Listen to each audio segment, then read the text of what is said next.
नमस्कार विद्यार्थी मित्रांनो, विष्णू या युट्यूब चॅनलवर आपले स्वागत आहे। भंडारा जिल्ह्याचा आज झालेला हा पेपर आहे आणि या पेपरचं पूर्ण अनालिसिस आपण करणार आहोत। 50 प्रश्न याच्यामध्ये आहेत। मॅथ्स आणि रिझनिंगचे वेगवेगळे प्रश्न आहेत, तर त्याच्यामधले काही प्रश्न आपण पाहू। काही प्रश्न मी तुम्हाला सॉल्व्ह करायला देतो, ते तुम्हाला उत्तर कमेंटमध्ये सांगायचं आहे, बरोबर आहे। तर कोणताही वेळ न गमावता पहिला प्रश्न आपण त्या ठिकाणी पाहू। पहिला प्रश्न दिलेला आहे, अल्फाबेट सिरीज जे आहे अक्षरमाला त्याच्यावरचा हा प्रश्न आहे आणि काय उत्तर येईल ते आपल्याला पाहायचं आहे। पहा काय दिलेलं आहे। ए डी सी पहिला ग्रुप आहे, दुसरा आहे सी जी जी, दुसरा आहे ई जे के आणि जी एम ओ। तर पहिला पहिला अल्फाबेट जर आपण पाहिला तर 1 3 5 7, तर काय झालं लॉजिक लागलं। पहा 1 अधिक 2 3, 3 आणि 2 5, 5 आणि 2 7, 7 आणि 2 काय होईल 9, म्हणजे पहिलं काय यायला पाहिजे आय, बरोबर आहे। तर या तिन्ही ठिकाणी कोण आहे आय आहे।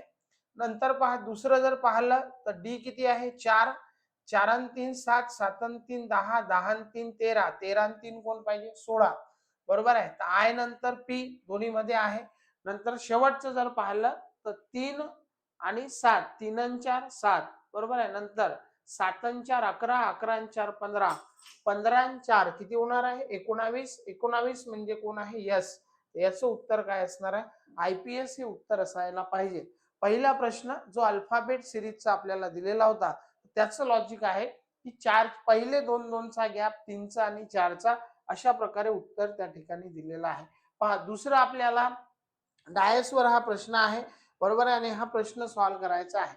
आपल्याला काय दिलं आकृत्यांमध्ये एकाच घनाचे विविध पृष्ठभाग दिले, बरोबर आहे। निरीक्षण करायचं आहे आणि आपल्याला काय सांगायचं आहे एकच्या विरुद्ध त्या पृष्ठभागावर कोणता अंक असेल। मग आता सर्वात सोपी काय असते, जर आपल्याला कोणत्याही संख्येचा विरुद्ध जर आपल्याला शोधायचा आहे, काय करायचं एकच संख्या कॉमन असेल असे त्या ठिकाणी पाहायची, बरोबर आहे। मग आता एक संख्या कॉमन कुठे आहे, मी जर या दोघांमध्ये, बरोबर आहे, हे जे दोन आपल्याला डायग्राम दिल्या तर याच्यामध्ये कॉमन कोण आहे, इथं 3 कॉमन आहे, इथं 3 कॉमन आहे, 1 आणि 2 वेगळा आहे, 5 आणि 6 काय वेगळा आहे। अशा वेळी काय करायचं हा कॉमन आपण लिहून घेतो। दोन्ही डायग्राम मध्ये कॉमन कोण आहे 3, सारख्या डायरेक्ट जर क्लॉकवाईज गेलं तर क्लॉकवाईज जायचं। आता इथून मी क्लॉकवाईज गेलो तर कोण असणार आहे 1 आणि 2, बरोबर आहे। आणि जर इथून मी 3 नंतर क्लॉकवाईज गेलो तर पहिले कोण आला 6, बरोबर आहे, आणि नंतर कोण आला 5, बरोबर आहे। तर इथून मी क्लॉकवाईजच गेलो असा, पहिले 6 आला नंतर काय आला 5। तर मला समजलं 1 च्या विरुद्ध कोण आहे 6 आहे आणि 2 च्या विरुद्ध कोण आहे 5। तर मला 1 च्या विरुद्ध पाहिजे, 1 च्या विरुद्ध कोण असणार आहे 6। ऑप्शन क्रमांक डी हे आपलं उत्तर असेल। 4 डायग्राम दिल्या कन्फ्यूज करण्यासाठी, कन्फ्यूज व्हायचं नाही, अशी संख्या पाहायची जी दोघांमध्ये कॉमन आहे आणि त्याच्यावरून आपल्याला उत्तर त्या ठिकाणी काढता येईल।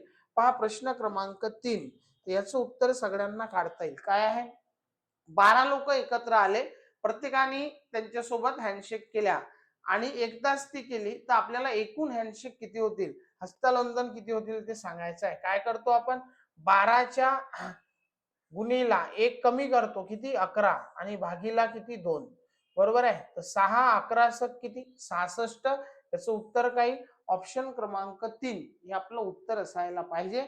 प्रश्न क्रमांक जो 3 होता त्याचं उत्तर असणार आहे 66 हे उत्तर असायला पाहिजे। पहा पुढे आपल्याला प्रश्न दिलेला आहे 4 नंबरचा प्रश्न जो आहे तो आपल्याला पाहायचा आहे। पहा त्याच्यामध्ये दिलेला आहे आपल्याला B E Z G W J S N, बरेच त्याच्यामध्ये दिलेले आहेत आणि ज्यावेळेस अशा प्रकारची सिरीज असते त्यावेळेस एक लक्षात ठेवायचं, जेवढे जास्त अल्फाबेट तेवढी ती अल्टरनेट सिरीज असण्याची शक्यता जास्त असते, जशी ही दिलेली आहे। आता अल्टरनेट म्हटलं तर पहा एक सोडून जर घेतला तर कोण आहे, पहिले कोण आहे बी, नंतर आहे झेड, बरोबर आहे, नंतर आहे जी जे आणि एन, बरोबर आहे। एक सोडून घेतली बी झेड, बरोबर आहे, पुढे काय असेल डब्ल्यू जे एस एन। मग हे सॉल्व्ह करताना आपल्याला याच्यामध्ये बऱ्याचशा अडचणी येतात, त्यासाठी पहिले काय घ्यायचं जे अल्फाबेट आपल्याला सोपे दिसतात, मला याच्यामध्ये सोपे कोण दिसलं पहा ई, एक सोडून जी जे आणि नंतर कोण आहे एन। तर मग मी सॉल्व्ह करेल तर पहा ई किती नंबर आहे 5, मी इथं लिहितो, जी किती आहे 7, जे किती आहे 10 आणि पुढे एन किती आहे 14। बरोबर आहे. मग आता एक सोडून जर मी अल्फाबेट त्या ठिकाणी घेतला तर मला हा शेवटचा अल्फाबेट त्या ठिकाणी भेटेल. फरक पहा कितीचा आहे. 5 अन 2 7, 7 अन 3 10, 10 अन 4 14, 14 अन 5 किती होईल 19. शेवटचा अल्फाबेट 19. 19 म्हणजे कोणी यस. बरोबर आहे. शेवटचा अल्फाबेट असायला पाहिजे यस. मग आता यस त्या ठिकाणी मला दिला तर शेवटचा अल्फाबेट यस असेल. पुढे पहा बी किती आहे. आता जर तो झेडच्या अगोदर आला म्हणजे त्याला 26 आणि 2 काय लिहावं लागेल 28. झेड किती आहे 26. त्याच्यानंतर एक सोडून डब्ल्यू किती आहे 23. बरोबर आहे. त्याच्यानंतर यस किती आहे 19 आणि त्याच्यानंतरचा अल्फाबेट पाहिजे. तर -2 -3 -4 म्हणजे मला काय पाहिजे यायला पाहिजे -5 त्या ठिकाणी यायला पाहिजे आणि -5 जर मी केलं तर काय येणार आहे 14. 14 म्हणजे काय एन. आता मी हे समजवण्यासाठी काय केलं दोन्ही त्याच्यामधले अल्फाबेट घेतले. पण पहिलं जर तुम्ही पाहिलं असेल की शेवटचा यस ऑप्शन चेक केले तर फक्त एका ऑप्शन मध्ये होता. त्याच्यामुळे फक्त एका सिरीज वरून मला ते उत्तर आलं होतं. त्याचं उत्तर ऑप्शन क्रमांक 2 असायला पाहिजे. पुढे पहा एका सांकेतिक भाषा कूट भाषा कोडिंग डिकोडिंगचा प्रश्न आणि काय दिलं आपल्याला दिलं 573 ला आपल्याला लिहिल्या जाते. बरोबर आहे. 500 याचा अर्थ ब्रिंग कोल्ड वॉटर असा होतो. 342 चा अर्थ वॉटर इज गुड असा होतो आणि त्याच्यानंतर 126 असा संकेतार्थ वापरतात. मला पाहिजे बॉय इज ब्राईट साठी कोणता संकेतांक वापरते. अशा वेळेस काय करायचं कॉमन पाहायचं. पहिल्यामध्ये कॉमन सांगा कोण आहे. 5 7 3 3 4 2 याच्यामध्ये कॉमन कोण आहे. 5 इकडे नाहीये 7 नाहीये 3 आहे. 3 कॉमन आहे. तर या दोघांमध्ये सारखा शब्द कोणता आलेला आहे. वॉटर इज गुड आणि ब्रिंग कोल्ड वॉटर. तर मला समजलं की वॉटर साठी कॉमन आलेला आहे. तर 3 हा कोणासाठी आलेला आहे वॉटर साठी आलेला आहे. बरोबर आहे. मला पहिला समजलं 3 हा वॉटर साठी आलेला आहे. नंतर पहिल्या आणि तिसऱ्यामध्ये पाहायचं. बरोबर आहे. पहिल्या आणि तिसऱ्यामध्ये काय आहे 1 2 6 तर यांच्यामध्ये कोणीही कॉमन नाही आहे. मग आता आपल्याला पहिला वॉटर भेटला. वॉटर इज गुड असं दिलं. मग ब्राईट गुड बॉय याच्यामध्ये कोण कॉमन आहे. बरोबर आहे ब्राईट आहे. गुड आणि बॉय इथं वरती नाही आहे. तर ब्राईट आणि गुड साठी त्या ठिकाणी काय असेल. मग आता कॉमन जर याच्यामधला आपण पाहिला तर आपल्याला उत्तर काढता येईल. आपल्याला कशासाठी पाहिजे होता बॉय इज ब्राईट याच्यासाठी आपल्याला पाहिजे. आता बॉय इज ब्राईट याच्यामधला ब्राईट कोण असू शकते सांगा. बरोबर आहे. 3 सोडला तर 4 आणि 2 पैकी असू शकते. 2 कोणत्याही ऑप्शन मध्ये नाही आहे. याचा अर्थ ब्राईट साठी कोण आहे 4. बरोबर आहे. कारण या 2 पैकीच एक असायला पाहिजे. तर 4 या 2 मधून आपलं उत्तर आहे. आता मला समजलं ब्राईट साठी आलं. बरोबर आहे. बॉय साठी काय असू शकते. बरोबर आहे. याच्यामध्ये गुड बॉय दिलेला आहे.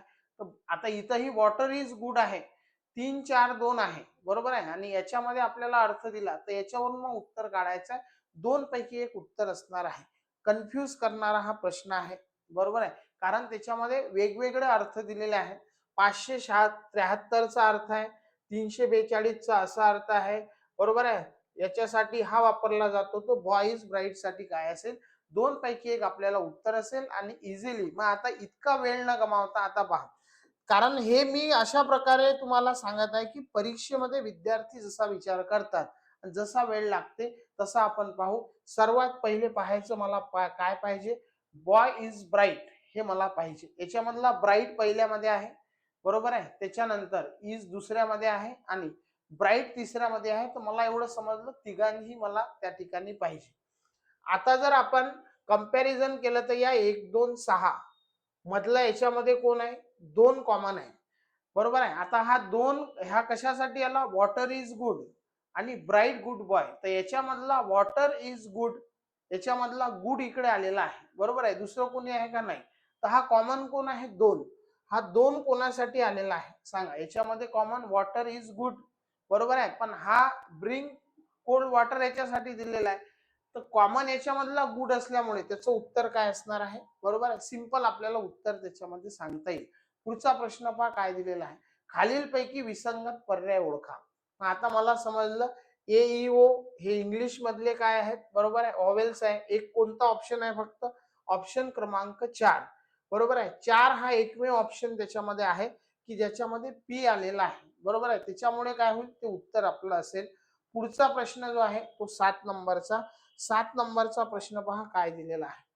आपल्याला ही दिलेली आहे लयबद्ध क्रममालिका आणि त्याच्यामधलं आपल्याला उत्तर पाहिजे. आता जर आपण पाहिलं तर कंटिन्यू हे आहे, पण थोडस जर त्याला व्यवस्थित तुम्ही पाहिलं तर याच्यामध्ये पाहिल्याबरोबर आपल्याला समजेल की कशा प्रकारे उत्तर काढता येईल. पहा, सुरुवातला 2 कोण आहे त्याच्यामध्ये पी क्यू आहे. बरोबर आहे. आता नेहमी जर मी ऑब्झर्व केलं क्यू आर नंतर कोण आला? P R. बरोबर आहे. क्यू आर नंतर कोण आला? पी आर आला.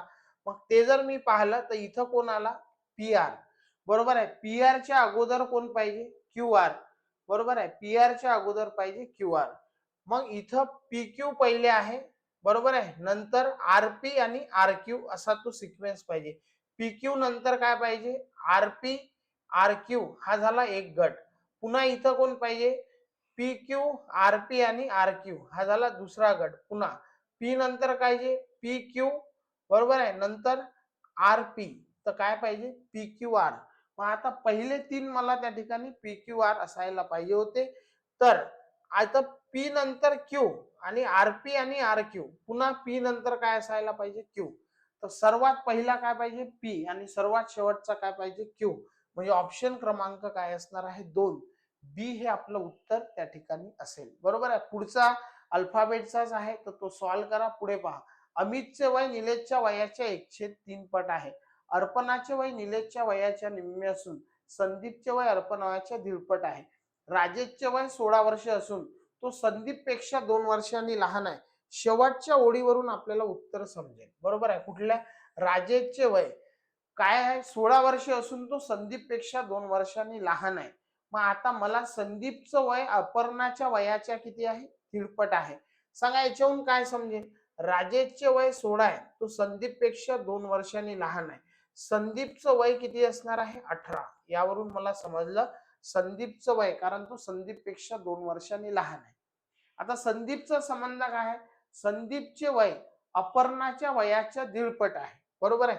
मग यावरून मला समजलं अपर्णाच्या वयाच्या दीडपट आहे म्हणजे अपर्णाचं वय किती झालं? 12. 12च्या अर्धे 6. बरोबर आहे. अपर्णाचं वय आलं 12. आता अपर्णाचे वय निलेशच्या वयाच्या निम्मे म्हणजे निलेशचं वय किती आहे? 8. बरोबर आहे. निलेशचं वय किती असणार आहे? 8. आणि अमितचे वय निलेशच्या वयाच्या किती आहे? 1/3 आहे. बरोबर आहे. 1/3 आहे. तर मला काय विचारलं? वय कोणाचं विचारलं? अमितचे वय त्या ठिकाणी विचारलं. मग आता निलेशचे वय जर 1/3 आहे तर याच्याहून आपल्याला उत्तर काढायचं आहे. निलेशचं वय 8 आहे. अमितचे वय निलेशच्या वयाच्या 1/3 आहे. याच्याहून उत्तर काय असेल ते आपल्याला सांगायचं आहे. ऑप्शन तुमच्याजवळ आहेत. बरोबर आहे. ही गडबड परीक्षेमध्ये बऱ्याच वेळा होते. तर आता हे जर समजलं असेल तर याच्याहून उत्तर काढता येईल. मी पुन्हा एकदा सांगतो पहा. राजेशचे वय 16 वर्ष असून तो संदीप पेक्षा 2 वर्षांनी लहान आहे. म्हणजे याचा अर्थ संदीपचं वय किती आलं? 18. संदीपचे वय अपर्णाच्या वयाच्या दीडपट आहे. बरोबर आहे. हा जर 18 आहे तर अपर्णाचं किती आलं? 12. अपर्णाचे वय निलेशच्या वयाच्या निम्मे आहे. मग इथं गडबड काय झाली पहा. अपर्णाचे वय किती आहे? 12 आणि ते काय आहे? निम्मे आहे. अपर्णाचे वय निलेशच्या वयाच्या निम्मे आहे. तर निलेशचं वय किती असेल? 24. आणि हे जर 24 आहे तर अमितचे वय 1/3 आहे. 1/3 म्हणजे काय? याचा 3 भाग. बरोबर आहे. 8 त्रिक किती? 24. म्हणजे उत्तर किती असायला पाहिजे? 8. तर ऑप्शन क्रमांक 2 हे आपलं उत्तर असायला पाहिजे. पुढे पहा काय दिलं. एका शेतात काही गायी आणि काही गुराखी आहेत. बरोबर आहे. आणि त्यांच्या पायांची संख्या दिली 98. आता मला समजलं की हा गायी. बरोबर आहे. आणि हे काय आहेत? गुराखी. हे गुराखी आहेत. गायींना किती पाय असतात? 4. गुराख्यांना किती असतात? 2. बरोबर आहे. म्हणजे यांचा रेशो किती होईल? 1:2. मग आता समजायचं की बा हे 4 आहेत आणि हे 2 आहेत हे मला समजलं. जर आपल्याला काय दिलं? एकूण संख्या किती आहे? 98 पायांची आणि डोक्यांची संख्या किती आहे? 26 आहे.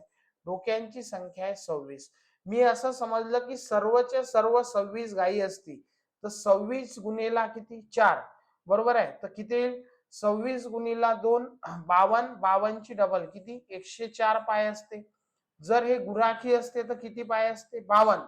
आणि जे आपल्याला त्यांच्या पायांची संख्या दिली ही लिहायची मध्ये 98. बरोबर आहे. आता क्रॉस मध्ये काय करायचे आपल्याला, वजाबाकी करायची आहे. 98 104 मधून गेले तर किती उरले, 6. आणि 98 मधून 52 गेले, 8तून 2 गेले, किती उरले, 6. 9 मधून 5 गेले, किती उरले, 4. मग आता ही बेरीज 46 अधिक 6 बरोबर आहे, किती येते, ही बेरीज तेवढी आहे का नाही, ही 52 होते. तर याचे काय करायचे, अर्धे. आपल्याला काय विचारलं त्या ठिकाणी, गाई आणि गुराखी किती. मग आता याचे अर्धे करा. 46 चे अर्धे किती, 23. आणि 6 चे अर्धे किती, 3. म्हणजे याचं उत्तर काय, ऑप्शन क्रमांक 3 हे आपलं उत्तर असायला पाहिजे. बरोबर आहे. आता हा प्रश्न सोपी आहे. जर मायनसला, गुणीला, प्लस म्हणजे तो उत्तर तुम्हाला काढता येईल. पुढे पहा, सुरेश एका ठिकाणाहून पूर्वेकडे गेला. तर हा प्रश्न दिशाचा बऱ्याच लोकांना अडचण येते. हा मूळ ठिकाण आहे. बरोबर आहे. सुरेश एका ठिकाणाहून पूर्वेकडे गेला आणि किती गेला, 2 किलोमीटर गेला. बरोबर आहे. नंतर पुन्हा डावीकडे वळून त्याने 2 किलोमीटर गेला. जर पूर्वेकडे गेला तिथून पुन्हा 2 किलोमीटर गेला. बरोबर आहे. डावीकडे वळून पुन्हा 2 किमी कापले. त्यानंतर उजवीकडे वळून काय केलं त्यानं, असं सरळ जात आहे आणि उजवीकडे वळून किती गेला, 1 किलोमीटर अंतर कापले. बरोबर आहे. पुन्हा उजवीकडे वळून किती गेला, 6 किलोमीटर. आता हा असा जात आहे तर पुन्हा उजवीकडे वळला 6. आता लक्ष द्या, हे अंतर किती आहे, 2. आणि हे अंतर किती असणार आहे, 4. तर हे अंतर इथून पासून आहे 4. तर मूळ स्थानापासून किती अंतरावर आहे, या मूळ स्थानापासून आपल्याला हे सांगायचं आहे, हे अंतर किती आहे. तर इथं पायथागोरस आपल्याला लावता येईल. हे अंतर किती आहे, 4. बरोबर आहे. आता हे अंतर आहे 2 आणि हे किती आहे, 1. म्हणजे हे 2 आणि 1 किती होईल, 3. 4. बरोबर आहे. आपल्याला पुढचा पायथागोरस लावायचा आहे. तर हे त्रिकूट आहे. 3 4 आणि काय असते, 5. म्हणजे ऑप्शन क्रमांक किती असणार आहे, ऑप्शन क्रमांक 2 हे आपलं उत्तर असायला पाहिजे. त्रिकोणांची संख्या मोजा, तर हा उत्तर काढता येईल. बरोबर आहे. ब्लड रिलेशन जे बऱ्याच लोकांना अडचण येते, तर हा प्रश्न पाहू. पहा, एका छायाचित्राकडे बोट दाखवत अनुराधाने शशीला सांगितले. बोलत कोण आहे, अनुराधा. काय सांगत आहे, छायाचित्रातील मुलगी, ती मुलगी कोण आहे, माझ्या लहान बहिणीच्या. बरोबर आहे. म्हणजेच कोण, तिची लहान बहीण, म्हणजे बहीण आणि तिचं नातं काय येईल, एकच. बहिणीची आजी म्हणजे कोण, स्वतः कोणाची आजी, अनुराधाची आजी. आजीच्या एकुलत्या एक मुलाच्या. बरोबर आहे. आता आजी जर वडिलांची जर आई म्हटली, तर आजीचा एकुलता एक मुलगा, एकुलता एक मुलाच्या बायकोची दुसरी मुलगी आहे. तर मुलीचे अनुराधाशी काय नाते आहे. बरोबर आहे. तर मग हे समजेल की ती कोण आहे, बहीण आहे. पहा, समजलं नसेल तर मी सांगतो. बोलणारी व्यक्ती कोण आहे, अनुराधा आहे. बरोबर आहे. कोणाला बोलत आहे ते, शशीला सांगत आहे. छायाचित्रातील मुलगी ही माझ्या लहान बहिणीच्या आजीची, म्हणजेच कोण, अनुराधाची आजी. अनुराधाची आजी म्हणजे तिच्या वडिलांची कोण, आई. बरोबर आहे. तर ही आहे अनुराधाची आजी. पुढे, आजीच्या एकुलत्या एक मुलाची, आजीचा हा एकुलता एक मुलगा म्हणजे अनुराधाचे कोण, वडील. बरोबर आहे. अनुराधाचे वडील. एकुलता एक मुलाच्या बायकोची म्हणजे कोण, आई. दुसरी मुलगी आहे म्हणजे ती तिची कोण आहे, बहीण. बरोबर आहे. तर उत्तर काय असणार आहे, बहीण हे आपलं उत्तर दिलेलं आहे. पुढे पहा, प्रश्न दिलेला आहे आणि त्याच्यावर आपल्याला उत्तर दिलेले आहेत. ABCDE 5 व्यक्तींची माहिती दिली, त्याचा अभ्यास करून त्यावर आधारित 15 ते 19 प्रश्नांची उत्तर आपल्याला द्यायचे आहे. बरोबर आहे. आणि याच्यावर हे पझल जे TCS मध्ये विचारली जाते, त्यावेळेस यावेळेस ती पेपर मध्ये विचारली, काय दिली पहा. 15 ते 19 प्रश्न आहे, जे तुम्हाला स्क्रीनवर दिसत आहे. ADE हे मुंबईचे असून त्यापैकी A व E हे उंच आहेत. बरोबर आहे. AD हे तीनही लोक, AD आणि E तीनही लोक पहिले तर कुठचे आहेत, मुंबईचे आहेत. बरोबर आहे. तिन्ही लोक मुंबईचे असून त्यापैकी A व E हे उंच आहेत. बरोबर आहे. पुढे D हा बुटका आहे. D हा काय आहे, बुटका आहे. बरोबर आहे. याच्यामधला D हा बुटका आहे आणि A आणि E कशा आहेत, उंच आहेत. बरोबर आहे. A आणि E कशा आहेत, उंच. ही माहिती दिलेली आहे आपल्याला प्रश्नामध्ये. पुढे दिलं B व C हे पुण्याचे असून, बरोबर आहे, बी आणि सी हे दोघं कुठचे आहेत, पुण्याचे. आता हे 5 लोक कुठचे आहे हे समजलं. ADE Mumbai, BC Pune, D boot काय, ए आणि ई काय आहेत, उंच आहेत. पुढे पहा काय दिलेलं असून, पुण्याचे असून त्यापैकी सी हा उंच. बरोबर आहे. तर सी कोण आहे, उंच. म्हणजे अशाच प्रकारे. आणि पुढे काय दिलं आपल्याला, सी हा उंच आहे, तर बी काय आहे, बुटका आहे, बरोबर आहे. आणि सी व डी अशिक्षित आहे, ए बी हे काय आहेत, शिक्षित आहेत, बरोबर आहे. सी आणि डी हे दोघं दिले आपल्याला, सी आणि डी काय आहेत, अशिक्षित आहेत, आणि उरलेले एडी काय आहेत, शिक्षक आहेत, बरोबर आहे. कारण 4 मार्काला आहे, तर हे आपल्याला त्या ठिकाणी लिहावं लागेल, हे शिक्षित आहे. मुंबईचे असून उंच असणारे सुशिक्षित खालीलपैकी कोण. मुंबईचे कोण आहेत, एडीई, त्याच्यापैकी उंच, उंच मध्ये कोण आहे, ए, ई आणि सी. तर मुंबईचे आहेत ए आणि ई, डी याच्यातला कटेल कारण तो बुटका आहे, ए आणि ई उंच आहे, आणि त्याच्यामधलेही काय पाहिजे आपल्याला, सुशिक्षित पाहिजे. तर सुशिक्षित मध्ये कोण आहे, ए आणि ई आहे. तर या पहिल्या प्रश्नाचं उत्तर काय येईल, ए आणि ई. दुसरा पहा, सर्वात उंच व्यक्तींचा गट कोणत्या पर्यायात आहे. उंच कोण आहे, ए, ई आणि कोण आहे, सी, बरोबर आहे. याच्यामध्ये ए आहे आणि सी आहे, तर हे ऑप्शन क्रमांक कोणता असेल, एक. पुण्यातील अशिक्षित व्यक्तींचा गट खालीलपैकी कोणता आहे. अशिक्षित म्हणजे कोण आहे, सी आणि डी. या सी आणि डी मध्ये पुण्याचा कोण आहे, फक्त सी आहे, बरोबर आहे, जे अशिक्षित आहे. तर आपल्याला उत्तर काय असणार आहे, फक्त सी हे उत्तर आपलं असायला पाहिजे.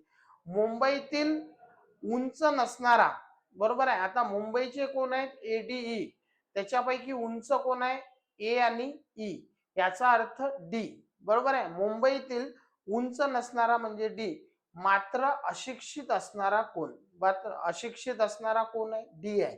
तर याचं उत्तर काय असणार आहे, डी. आणि शेवटचं, माहितीत दर्शवलेल्या व्यक्तींपैकी किती जण पुण्याचे आहेत, बरोबर आहे. तर ते दिलेलंच आहे, पुण्याचे किती लोक आहेत, 2 व्यक्ती त्या ठिकाणी आहेत. तर याचं उत्तर काय असणार आहे, 2. तर आपण पाहिलं की माहिती दिलेली होती, 4 प्रश्न आहे, बऱ्याच लोकांच्या याच्यामध्ये गडबड होईल. कोणतीही गडबड न करता सहज आपल्याला प्रश्न द्याईल. काय प्रश्न आपल्याला माहिती दिलेली होती, की हे मुंबईचे आहे, हे दोघं पुण्याचे आहे, बरोबर. डी बुटका आहे या मुंबईपैकी आणि बी बुटका आहे पुण्यापैकी. उंच ए आणि ई आहे मुंबईची आणि सी जो आहे तो पुण्याचा उंच आहे. अशिक्षित कोण आहे, सी आणि डी. एडी काय आहे, शिक्षित आहे. अशा प्रकारे 4 प्रश्नाला ही पझल आपल्याला त्या ठिकाणी दिलेली होती, बरोबर आहे. आणि पुढचा प्रश्न आहे, तर याचं उत्तर आपल्याला सांगायचं आहे. काय असेल पहा, प्रश्न काय दिलेला आहे, रिकाम्या जागेसाठी पर्याय ओळखा. इथं आपल्याला रिकामी जागा आहे. प्रश्न एकदम सोपी आहे. 14 कसे येऊ शकतात, 14 ही संख्या 7 शी रिलेटेड आहे. 7 कशी आपल्याला समजेल पहा, 15 आणि 8 मधला फरक, यांच्यातला फरक किती आहे, 7. 8 आणि 10 मधला फरक किती आहे, 2. तर 7 दुनी किती, 14, बरोबर आहे. 8 आणि 6 मधला किती आहे, 2. 9 आणि 5 मधला फरक किती आहे, 4. तर 4 दुनी 8. 4 आणि 6 मधला फरक आहे 2. 8 आणि 11 मधला फरक आहे 3. तर 3 दुनी किती, 6. तर या प्रश्नाचं उत्तर काय असणार आहे, 6. ऑप्शन क्रमांक ए हे आपलं उत्तर त्या ठिकाणी असायला पाहिजे, बरोबर आहे. ए हा आता आपल्याला हा रँकिंगचा प्रश्न आहे, बरोबर आहे. हा वर आहे तो खाली आहे. प्रश्न पहा काय दिलेला आहे, A B C D E आणि जी एच हे 7 लोक आहेत, 7 व्यक्ती आहेत, क्रमाने नाही. ए हा ई च्या वर आहे, बरोबर आहे. पहा, ए हा कोणाच्या वर आहे, ई च्या वर आहे, पण सी च्या खाली आहे. पण कोणाच्या खाली आहे, सी च्या खाली आहे. बी मध्यावर आहे, बरोबर आहे. बी मध्यावर आहे. 7 लोकांमध्ये बी जर मध्यावर आहे तर त्याच्या वर किती आहे, 3, आणि खाली किती आहे, 3. तर बी हा मध्यावर आहे. जी हा ए आणि बी च्या दरम्यान आहे, बरोबर आहे. जी हा ए आणि बी च्या दरम्यान. आता एक तर इथं जी असू शकते, बरोबर आहे, किंवा इथं कोण असू शकते, जी. या दोन पैकी, कारण तो कोणाच्या दरम्यान आहे, ए आणि बी च्या दरम्यान आहे.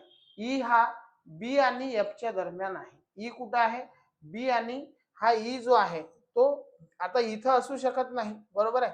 ई हा बी आणि एफ च्या दरम्यान आहे, तर याच्या अगोदर कोण पाहिजे, बी, बरोबर आहे. आणि एफ हा ई आणि डी च्या दरम्यान आहे, तर शिडीच्या तळावर सर्वात शेवटी आपल्याला त्या ठिकाणी कोण असेल ते सांगायचं आहे. आता याला सॉल्व्ह करताना कन्फ्युजन झालं तर सांगा, याच्यामधला एक वाक्य कोणता आहे की जो आपल्याला सहज या प्रश्नाचं उत्तर देईल.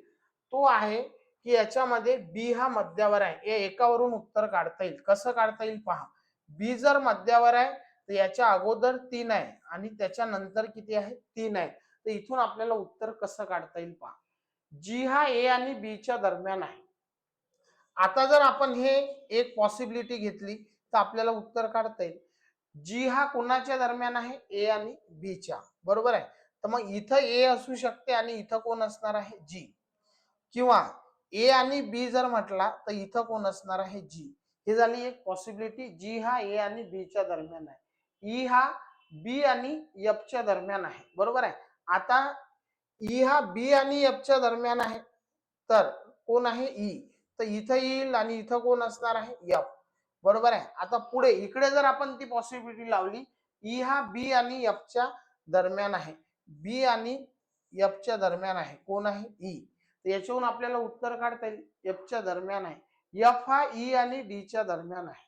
एफ हा ई आणि डी च्या दरम्यान आहे आणि इथं एफ हा ई आणि डी च्या दरम्यान आहे.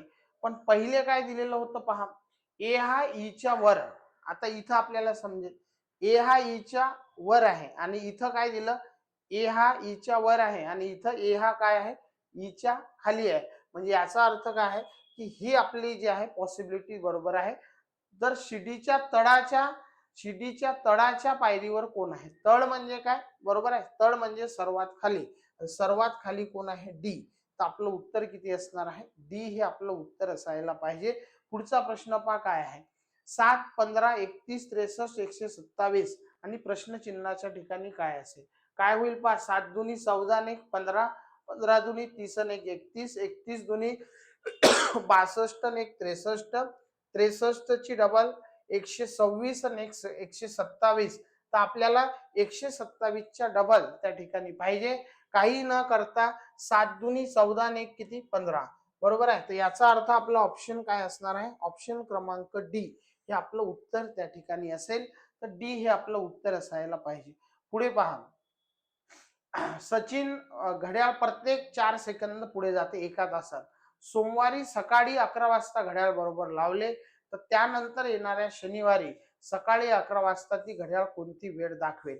आता पहा, आपल्याला काय दिलं, सोमवार, आणि सोमवार पासून कुठे जायचं आहे आपल्याला, सोमवार नंतर त्यानंतर येणाऱ्या शनिवार, बरोबर आहे. आता हे समजवण्यासाठी मी लिहितो, सोमवार, मंगळवार, बुधवार, गुरुवार, शुक्रवार आणि काय पाहिजे, शनिवार. पहा, हे 1, 2, 3, 4 आणि 5, बरोबर आहे. तर हा झाले 24.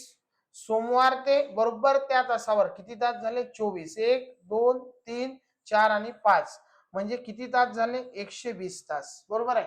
टोटल झाले 120 तास. एका तासाला किती, 4 सेकंद पुढे, म्हणजे बारचूक किती, 48, किती, 480 सेकंद पुढे जाईल. तर मग ती कोणती वेळ दाखवेल ते आपल्याला सांगायचं आहे. याला जर आपण मिनिटात कन्वर्ट केलं तर कशाने भागसाल, 6ने, बरोबर आहे. 6 किती, 48.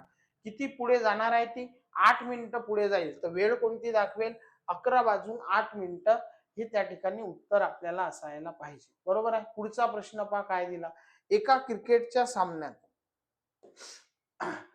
पहिल्या 9 खेळाडूंच्या धावांची सरासरी, बरोबर आहे. पहिले जे 9 खेळाडू आहेत त्यांनी किती रन काढले, 24च्या सरासरी काढले.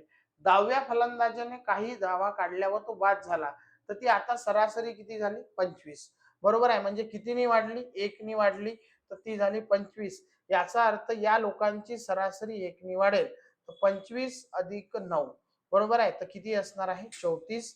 तर हे आपलं उत्तर असेल. तर 10व्या खेळाडूने किती धावा काढल्या, 34 या धावा काढल्या.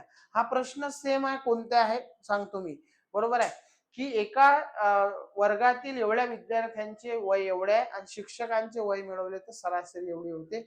सारखा प्रश्न जो आहे त्या ठिकाणी आहे. पुढे पहा काय दिलं, काही त्या ठिकाणी दिलं पहा, काही बैल वर्तुळ आहेत, बरोबर आहे. मग हे बैल आपण लिहिलं, काही बैल काय आहेत, वर्तुळ आहेत. ही डायग्राम जर काढली तर प्रश्न इथं चुकला, का बरं, कारण ते डायग्राम काढता यायला पाहिजे. कशी काढावं लागेल, काही बैल, बैलांचा काही भाग कशामध्ये आहे, वर्तुळामध्ये आहे. काही बैल वर्तुळ आहेत, सर्व वर्तुळ काय आहे, सिंह आहे, बरोबर आहे. हे सर्वचे सर्व वर्तुळ काय आहेत, सिंह आहेत.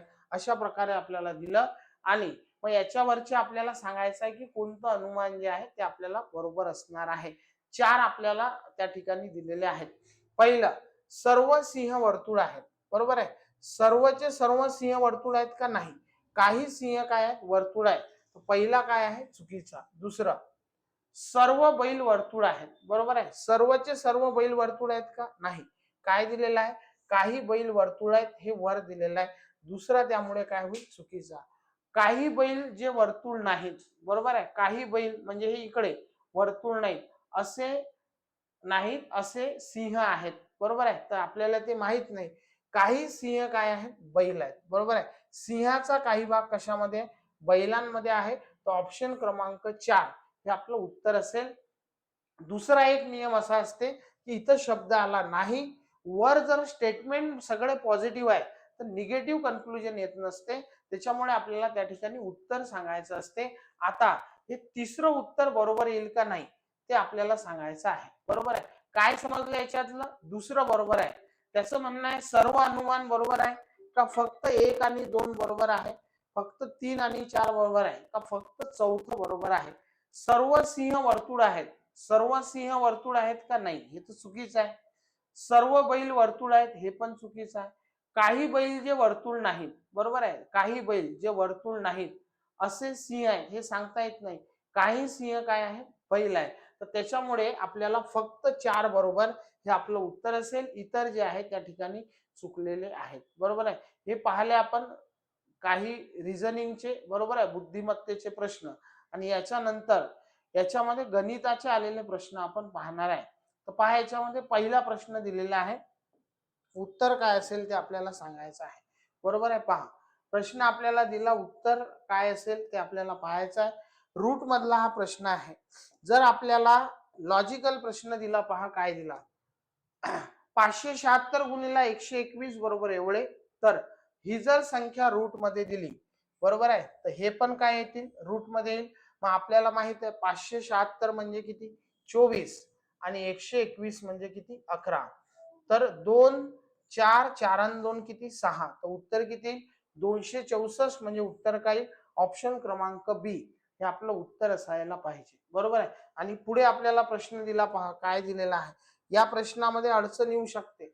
प्रश्न मी इथं लिहितो, पहा 48.305 बरोबर आहे भागीला 36.305.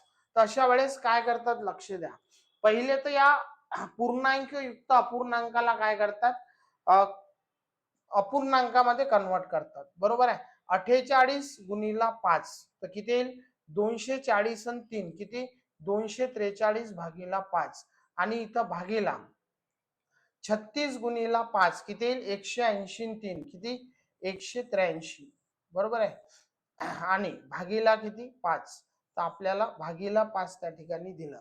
मग आता हे दिल्यानंतर आपल्याला काय करायचं, यांना कट करायचं आहे. तर कट आपण त्या ठिकाणी कसे करसाल, हे उलट लिहितात, 243 भागीला 5, आणि याला जर गुणाकारामध्ये लिहायचं 5 भागीला किती, 183. अशा प्रकारे आपण त्या ठिकाणी लिहू शकतो. आणि हे लिहिल्यानंतर मग किती उरले, 5 5 काय होतील कट, 243 भागीला 183. याच्यामधलं कोणतं ऑप्शन आहे ते आपल्याला सांगायचं आहे. पहा 8 त्रिक 24 म्हणजे 240, आणि 8 3 1 3 म्हणजे हा भाग गेला 81, आणि साइन त्रिक 18 आणि 3 1 3 हा भाग कशाने जाईल, 61. म्हणजे या दोघांना काय केलं, 3 कट केलं, तर उत्तर किती येईल, 81 भागीला 61 हे आपलं उत्तर त्या ठिकाणी असेल, बरोबर आहे. नंतर काळकामाचा प्रश्न आहे, पहा काय दिलेला आहे. प्रश्न दिलेला आहे, अ हा बी च्या दुप्पट वेगाने काम करतो, बरोबर आहे. क हा अ आणि ब दोघांचे एकत्रित कामा एवढे काम करतो. जर अ हा एकटा 12 दिवसात काम करत असेल, काय दिलं, बरोबर आहे, अ हा एकटा किती दिवसात, 12 दिवसात. अ हा ब च्या दुप्पट वेगाने काम करतो, म्हणजे याचा अर्थ ब ला किती दिवस लागतात, 24 दिवस. कारण तो याच्या दुप्पट वेगाने काम करतो, तर अर्ध्या दिवसामध्ये त्याच्यापेक्षा अर्धा वेळ त्याला लागेल. आता क हा दोघांच्या एकत्रित कामा एवढे, दोघांना एकत्रित किती वेळ लागेल, 12 दुनी 24 भागीला 3, बरोबर आहे. तर दोघांना ए आणि बी दोघां मिळून किती दिवसात काम करतात, 8, बरोबर आहे. तर आपल्याला विचारलं तेच काम अ ब क तिघे मिळून किती दिवसामध्ये करतील. तर मला इथपर्यंत समजलं होतं, बरोबर आहे. आता हे दोघां मिळून 8 दिवसात करतात, आणि क हा अ आणि ब दोघांचे एकत्रित कामा एवढा. तर मला एवढं समजलं की या ठिकाणी जर हे 12 आणि 24 आहे, बरोबर आहे. पहा अ हा 12 दिवसात, अ हा किती दिवसात? 12 दिवसात. बी किती? 24 दिवसात. आणि या दोघांमिळून एवढं म्हणजे किती? 8. तर यांचा तिघांचा लसावी किती येईल? तिघांचा लसावी येणार आहे 24. बरोबर आहे. आता या 24 ला आपल्याला भाग द्यायचा आहे तर काय होईल? 12 दुनी 24 म्हणजे किती? 2. 24 एक 24. बरोबर आहे. आणि 8 त्रिक किती? 24. मग आता आपल्याला यांचा भाग दिला तर किती होईल? 3 आणि 1 4, 4 आणि 2 6. 6 चूक किती? 24. म्हणजे आपलं उत्तर किती असणार आहे? 4. तर ऑप्शन क्रमांक ए हे आपलं उत्तर असेल. त्याचं उत्तर असणार आहे 4. हे आपलं उत्तर असायला पाहिजे. बरोबर आहे. पुढचा प्रश्न पहा. एक नाव 12 किमी दूर असलेल्या एका ठिकाणावर जाऊन काय येते? मूळ ठिकाणी येते. म्हणजे ती काय झालं? 12 किलोमीटर ती नाव गेली आणि 12 किलोमीटर काय आली? परत गेली. बरोबर आहे. आता 5 तासात जाते आणि परत येते. टोटल वेळ किती लागला? 5 तास. पाण्याच्या प्रवाहाचा वेग किती आहे? 1 आहे. तर तिच्या नावेचा स्थिर पाण्यातील वेग किती? मग आता प्रवाहाच्या दिशेने एकदा प्लस करायचा आणि एकदा काय करायचं आहे? मायनस. कारण हा त्या कन्सेप्ट आहे की प्रवाहाच्या दिशेने तर शांत पाण्यातील वेग अधिक प्रवाहाचा वेग. एकदा प्लस एकदा काय करतो? मायनस. अशी कोणती संख्या आहे की एकदा प्लस आणि एकदा मायनस केली तरी 12 ने भाग जाईल? इझिली आपल्याला त्या ठिकाणी समजेल. पहा, जर हे 4 घेतलं तर 4 आणि 1 5, 4 वजा 1 3. बरोबर आहे. मग 1 3 येईल, 1 5 येईल. 12 ने भाग जाते का? नाही. 6 जर घेतला तर 6 आणि 1 7, भाग जात नाही. 6 वजा 1 5, भाग जात नाही. 8 जर घेतला तर 8 आणि 1 9, भाग जाणार नाही. किंवा 8 वजा 1 7 ही मूळ संख्या आहे.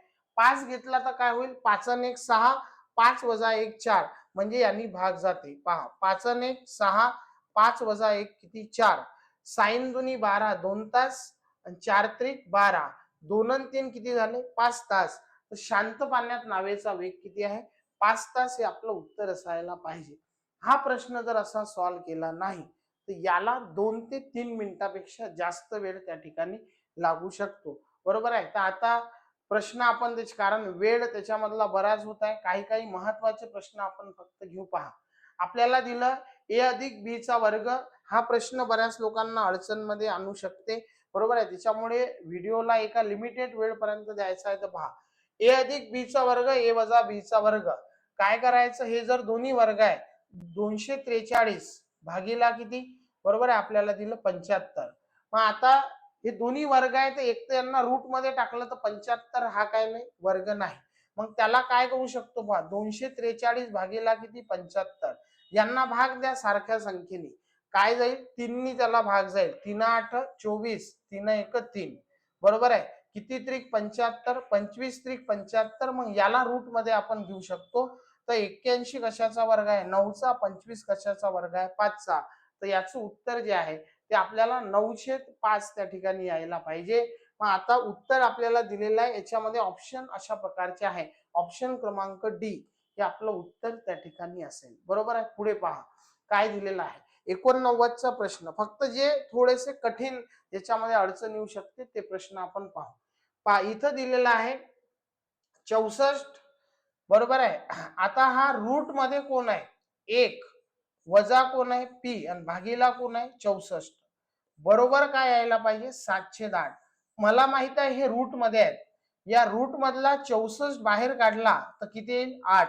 मला वर अशी संख्या पाहिजे जी 7चा वर्ग आहे. बरोबर आहे. मग इथं 7चा वर्ग म्हणजे कोण असायला पाहिजे? 49. बरोबर आहे. वर पाहिजे 49 आणि खाली कोण पाहिजे? 64. तर मी याला रूटच्या बाहेर काढलं तर काय लिहू शकतो? 708. मग आता मला समजलं याला जर गुणाकार केला तर काय करू? 64 एक 64. बरोबर आहे. मधून किती वजा केले म्हणजे 49 त्या ठिकाणी यायला पाहिजे. बरोबर आहे. तर याच्यामधून जर आपण 15 जर वजा केले तर काय होईल? पहा, 14 मधून 5 गेले 9. बरोबर आहे. आणि 5तून 1 गेला 4. तर 15 ही संख्या आपल्याला वजा करावं लागेल. म्हणजे याचा अर्थ पी च्या ठिकाणी काय यायला पाहिजे? 15 हे आपलं उत्तर त्या ठिकाणी असायला पाहिजे. बरोबर आहे. उत्तर काय असणार आहे? 15. खाली 1-2 प्रश्न आहे. ते प्रश्न जे आहे तुम्हाला कमेंट करायचे आहे. त्या प्रश्नाचं उत्तर काय असणार आहे? काही प्रश्न आपण घेण्याचा प्रयत्न केला. पण परत कारण की बऱ्याच जिल्ह्यांचे अनालिसिस करायचे आहेत. अजूनही हा तिसरा जिल्हा आहे ज्याचं आपण अनालिसिस केलं. चौथा जो आहे तर आता कंटिन्यू ते आम्ही करत आहोत. बरोबर आहे. तर व्हिडिओ जर तुम्हाला आवडला असेल तर शेअर करा, चॅनल सबस्क्राईब करा. धन्यवाद.